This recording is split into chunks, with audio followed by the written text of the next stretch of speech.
Hello friends, welcome to our YouTube channel Wings Educator के YouTube channel पर आप सभी का स्वागत है। आज के सेशन में हम डिस्कस करेंगे 15 जुलाई 2020 से जुड़े हुए कुछ मोस्ट इम्पोर्टेंट करंट अफेयर्स के क्वेश्चंस जो कि SSC, CHSL, CPO, phase 8, bank और अनेक स्टेट स्तर की एग्जाम के लिए जो है वो इम्पोर्टेंट है। तो इस सेशन के अंत तक बने रहिए। अगर आप चाहते हैं इस वीडियो की पीडीएफ को डाउनलोड करना तो आप हमारा टेलीग्राम ग्रुप विंग्स एजुकेटर को ज्वाइन कर सकते हैं या नीचे डिस्क्रिप्शन में दिए लिंक से भी जो है वो आप इस वीडियो की पीडीएफ को डाउनलोड कर सकते हैं। तो चलिए सेशन को स्टार्ट करते हैं। तो फर्स्ट क्वेश्चन है कि हाल ही में किसके द्वारा कोरोना कवच बीमा पॉलिसी लॉन्च की गई है। तो यहाँ पर जो इमेज दी गई है इससे आप आइडिया लगा लेंगे कि ये लॉन्च की गई है IRDAI के द्वारा। ये IRDAI क्या है, इसके बारे में आगे वर्णन किया गया है। इसके बारे में अगर हम बात करें तो सामान्य स्वास्थ्य बीमा क्षेत्र की कंपनियों को कम अवधि के लिए कोरोना कवच स्वास्थ्य बीमा पॉलिसियों को शुरू करने का भारतीय बीमा विनियामक और विकास प्राधिकरण से जो है वो मंजूरी मिल गई है। यहाँ पे ये दी गई है insurance regulatory and development authority of India, जो यहाँ पे मैं बात कर रहा था IRDAI। तो इसके द्वारा जो है वो लॉन्च की गई है और इन स्वास्थ्य बीमा पॉलिसियों को जो है वो शुरू करने की मंजूरी दे दी गई है। अब वर्तमान में अगर हम बात करें तो स्वास्थ्य संबंधी समस्या जो उभर कर आई है विश्व भर में वो है कोरोना। तो इस पॉलिसी का उद्देश्य भी जो है वो कोरोना से लड़ रहे नागरिकों के लिए जो है वो स्वास्थ्य बेहतर बनाने के लिए वित्तीय सहायता प्रदान करना। तो इस उद्देश्य के साथ ये बीमा पॉलिसी शुरू की गई है। अब अगर हम डिस्कस करें नेक्स्ट क्वेश्चन को तो हाल ही में किस देश ने जो है वो कैमरे से दुनिया का सबसे बड़ा वन्य जीव सर्वेक्षण होने के लिए गिनीज वर्ल्ड रिकॉर्ड में शामिल हुआ है। तो कौन सा देश शामिल हुआ है, इससे हम सब अवगत हैं कि इससे जो शामिल होने वाला देश है जिसने हाल ही में गिनीज वर्ल्ड रिकॉर्ड बनाया है वो है भारत। हाल ही में भारत ने जो है वो कैमरे से दुनिया का सबसे बड़ा वन्य जीव सर्वेक्षण किया। इसके बारे में टिप्पणी यहाँ पे नीचे की गई है कि ऑल इंडिया टाइगर एस्टिमेशन 2018 ने चौथे संस्करण को जो है वो कैमरे से दुनिया का सबसे बड़ा वन्य जीव सर्वेक्षण होने के लिए गिनीज वर्ल्ड रिकॉर्ड में शामिल किया गया है। राष्ट्रीय बाघ सर्वेक्षण प्राधिकरण के द्वारा भारतीय वन्य जीव संस्थान के तकनीकी सहयोग से वर्ष 2006 से प्रत्येक 4 सालों में अखिल भारतीय आंकलन किया जाता है। अगर मैं एक बात करूं मोटे मोटे आंकड़े के रूप में तो लगभग 3 करोड़ फोटो जो है वो इस मिशन के तहत ली गई, इस जनगणना के तहत ली गई, जिसके अंदर जो है वो वन्य जीव का सर्वेक्षण किया गया। अगर अब हम डिस्कस करें नेक्स्ट क्वेश्चन को तो हाल ही में कौन से राज्य सरकार ने जो है वो रोको टोको नामक एक विशेष अभियान शुरू करने की योजना बना रही है। तो आपको बताना है कि कौन सी सरकार जो है वो ये योजना बना रही है रोको टोको नामक। तो ये अभियान की योजना बनाई जा रही है ऑप्शन बी मध्य प्रदेश राज्य सरकार के द्वारा, जहाँ के मुख्यमंत्री की फोटो आप यहाँ पे देख सकते हैं शिवराज सिंह चौहान जी। यहाँ के वर्तमान में अगर मैं बात करूँ राज्यपाल की तो वो हो जाएंगी आनंदीबेन पटेल। आपको पता होगा कि अभी तक हाल ही तक जो है वो यहाँ के राज्यपाल थे लालजी टंडन, जिनके स्वास्थ्य बिगड़ने के बाद जो है वो उत्तर प्रदेश के राज्यपाल आनंदीबेन पटेल को अस्थायी रूप से जो है यहाँ का राज्यपाल नियुक्त कर दिया गया है कार्यभार संभालने के लिए, जब तक जो है वो लालजी टंडन जो है स्वस्थ नहीं हो जाते। इसके बारे में जो है यहाँ पर टिप्पणी की गई है कि मध्य प्रदेश राज्य सरकार ने रोको टोको नामक एक विशेष अभियान शुरू करने की योजना बना रही है। इस अभियान के अंतर्गत जो है वो राज्य सरकार उन लोगों को लक्षित करेगी जो मास्क नहीं पहनते। आपको अगर पता हो तो उत्तर प्रदेश सरकार ने भी जो है वो मास्क पहनना जो है वो अनिवार्य कर दिया था। इसी श्रेणी के अंदर जो है वो मध्य प्रदेश सरकार की पहल है रोको टोको नाम से। अगर हम वापस इसी क्वेश्चन के ऊपर आ जाएं तो इसके तहत जो है वो राज्य सरकार उन लोगों को मास्क बांटेगी जो सार्वजनिक स्थानों पर मास्क नहीं पहनते, क्योंकि राज्य में सभी सार्वजनिक स्थानों पर मास्क पहनना अनिवार्य है। तो मास्क पहनना अनिवार्य कर दिया है मध्य प्रदेश सरकार ने भी।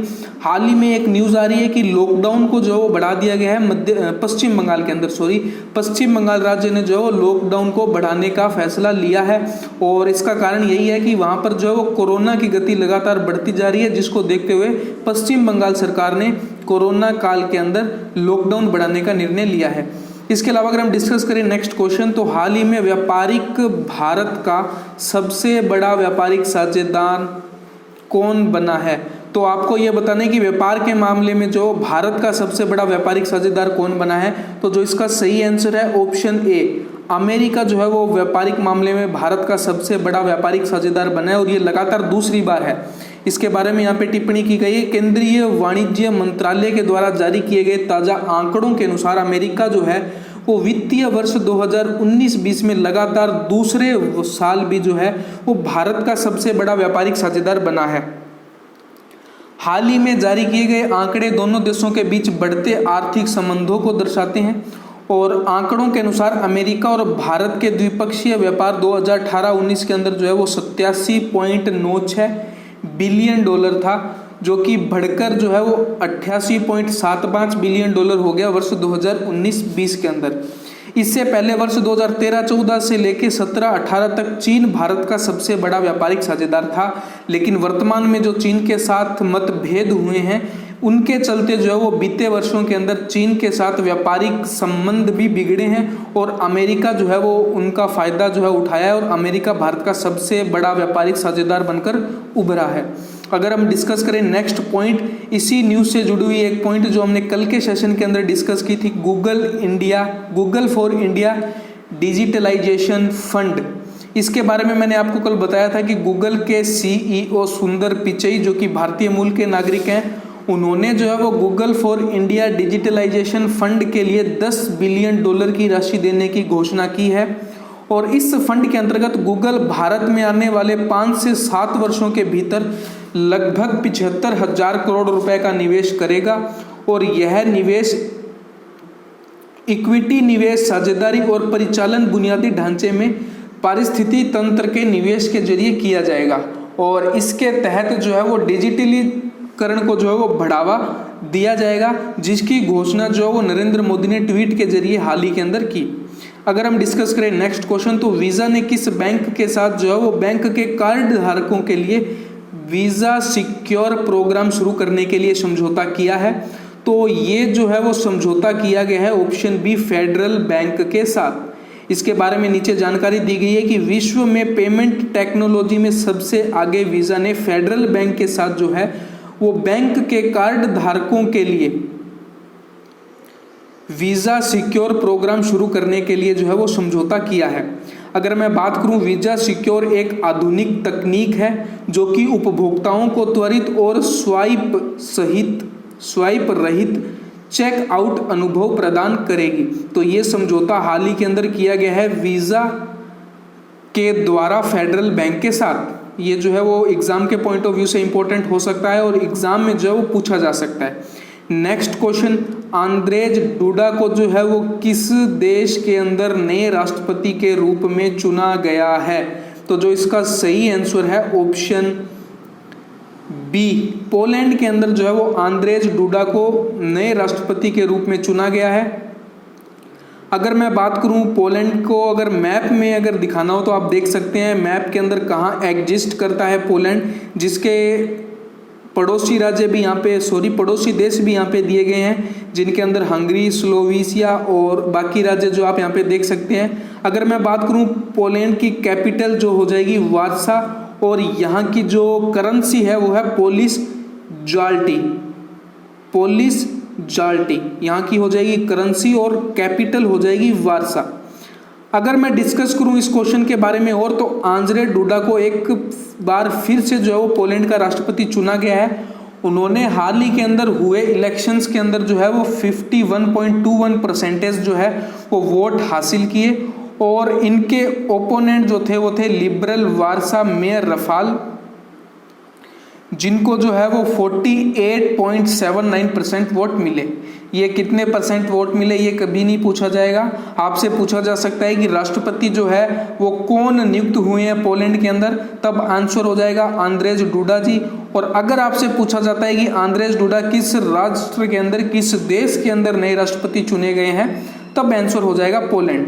आपको पता है कि हाल ही के अंदर जो है वो अनेक देशों के अंदर नए प्रधानमंत्री और नए राष्ट्रपतियों का चुनाव हुआ है। हम प्रयास करेंगे कि उन सभी को एक जगह लाने के और एक ही वीडियो के अंदर जो उनको सभी को कवर किया जाए। आगे के सेशंस के अंदर जो है वो ये प्लान हम कर सकते हैं कि सभी जो हाल ही के अंदर प्रधानमंत्री और राष्ट्रपति चुने गए हैं उनको एक जगह डिस्कस कर लिया जाए। तो इसके बारे में हम चर्चा करेंगे नेक्स्ट सेशन के अंदर। अब डिस्कस करते हैं नेक्स्ट क्वेश्चन को। हाल ही में जो है वो क्वालकॉम वेंचर्स ने किस भारतीय कंपनी में निवेश की घोषणा की है? तो इसका जो सही आंसर है जियो प्लेटफॉर्म के अंदर जो है वो हाल ही में निवेश करेगा क्वालकॉम वेंचर्स। आपको पता है कि जियो के अंदर हाल ही के अंदर 10 से 11 कंपनियों ने जो है वो निवेश करने की घोषणा की है और लगभग 25% से अधिक शेयर जो है वो जियो प्लेटफॉर्म बेच चुका है। तो इसी श्रेणी के अंदर जो है वो क्वालकॉम वेंचर्स ने भी जो है जियो के अंदर 0.15% हिस्सेदारी का अधिग्रहण किया है और रिलायंस इंडस्ट्रीज ने जो है वो क्वालकॉम वेंचर्स को जियो प्लेटफॉर्म की 0.15% हिस्सेदारी बेचने की घोषणा हाल ही के अंदर की और जिसकी अमाउंट जो हो जाएगी 730 करोड़ रुपए। अब अगर हम डिस्कस करें नेक्स्ट क्वेश्चन, तो हाल ही में किस राज्य के मुख्यमंत्री को शिकागो के rotary foundation of rotary international द्वारा पॉल हैरिस फेलो सम्मान से सम्मानित किया गया है? तो इसका अंदाजा आप फोटो से लगा सकते हैं। इसका सही आंसर है ऑप्शन डी, तमिलनाडु। तमिलनाडु के मुख्यमंत्री के पलानीस्वामी जी को जो है वो शिकागो के rotary foundation of rotary international द्वारा पॉल हैरिस फेलो सम्मान से सम्मानित किया है। इस सम्मान से सम्मानित किए जाने वाले व्यक्ति को जो है वो एक लैपल पिन के साथ एक प्रमाण पत्र दिया जाएगा, साथ ही वो पॉल हैरिस फेलो पदक का भी पात्र बन जाएंगे। तो ये पॉल हैरिस फेलो सम्मान से सम्मानित किया गया है तमिलनाडु के मुख्यमंत्री पलानीस्वामी जी को, जो कि आने वाले एग्जाम के पॉइंट ऑफ व्यू से इंपॉर्टेंट है। तो आप इसको समय के साथ साथ जो रिवाइज करते रहिए। नेक्स्ट क्वेश्चन है बुक से रिलेटेड और ये जो है वो एग्जाम के लिए इंपॉर्टेंट हो जाता है 100%। तो परीक्षाओं में आने के चांस जो है वो इसके पूरे हैं। तो बुक से रिलेटेड जितने भी क्वेश्चन हाल ही में रिवाइज किए हैं आप उनको जो है वो बार बार रिवाइज करते रहिए, रिकॉल करते रहिए और पीडीएफ के थ्रू आप इनको पढ़ते रहिए। तो आज का क्वेश्चन क्या है कि रस्किन बॉन्ड के द्वारा लिखी गई पुस्तक का विमोचन 20 जुलाई 2020 को किया जाएगा। उस बुक का नाम क्या है आपको बताना है, जो कि रस्किन बॉन्ड के द्वारा लिखी गई है। आप यहाँ से फोटो से अंदाजा लगा सकते हैं कि बुक का नाम क्या है। बुक का नाम है ए सॉन्ग ऑफ इंडिया, जिसको लिखा गया है रस्किन बॉन्ड के द्वारा और लॉन्च की जाएगी 20 जुलाई 2020 को। इसके अलावा अगर हम डिस्कस करें इससे जुड़े हुए और फैक्ट्स के बारे में, तो यह पुस्तक जो है वो लेखक के साहित्य करियर के 70वें वर्ष के अवसर पर जो है वो जारी की जा रही है और इस पुस्तक को पेंगुइन रैंडम हाउस इंडिया की ई प्रिंट पफिन बुक्स के द्वारा जो है वो प्रकाशित किया जाएगा। तो ये थी बुक जो हाल ही के अंदर लॉन्च की जा रही है। इसके अलावा नेक्स्ट क्वेश्चन आज के क्वेश्चन ऑफ द डे की अगर हम बात करें तो G20 शिक्षा मंत्रियों की विशेष वर्चुअल बैठक की अध्यक्षता किस देश के द्वारा की गई है?